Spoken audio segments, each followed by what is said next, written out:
So, first three.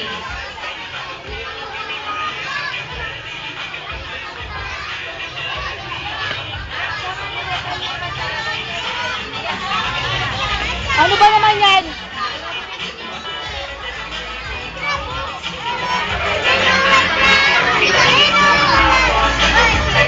Lakas mo ha, lakas. Lakas.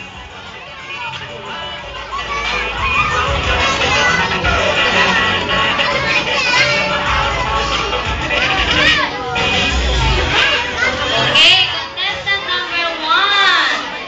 Julia Paula Carino. Okay, pili ka ng question mo, darling. Bakit mo na sa akin? Okay. Honey Pie, ito yung question mo, ha? Makinig mabuti. Viewers, sinaanak natin ang boses para marinig nila yung question. Nakita mo si Mang Dani. Ay, sorry. Hinagisan niya ng paputok ang mga isda. Sabi ko, ihagis na ulit kay Mang Dan. Yung balyena patitilis, parehas nagkamatay. Ano ang iyong gagawin? Sabihan ko si Mang Danyo na huwag magpaputok ng dagat.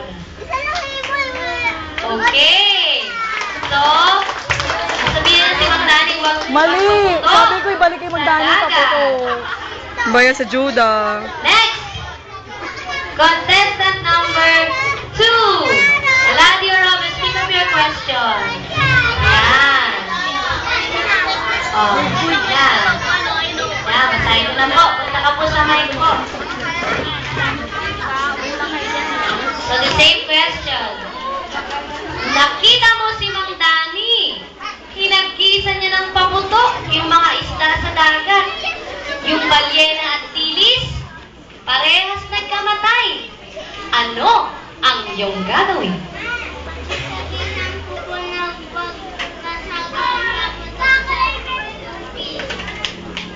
Bakit?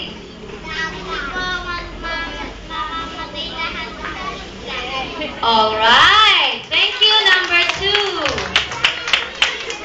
Tingin kayo sa judge while answering. Next, number 3.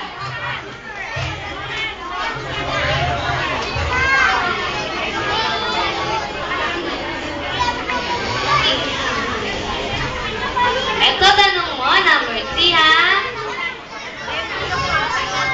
Bilang isang mag-aaral, paano mo mapangangalagaan ang ating dagat at ilog?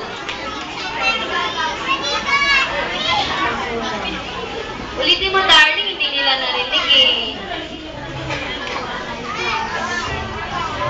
Okay, wag daw pong